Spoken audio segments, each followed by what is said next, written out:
Dito tayo sa bagong flyover dito sa Alfonso to Tagaytay. Tama ba? Alfonso na ba to? Alfonso Tagaytay. Yan o. Parang ang nasa stage 3.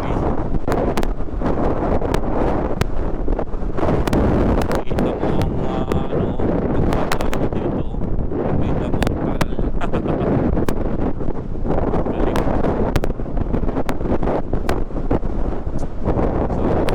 Malaking tulong ko dito sa Tagaytay kasi dyan sa baba, daming traffic dyan sa baba.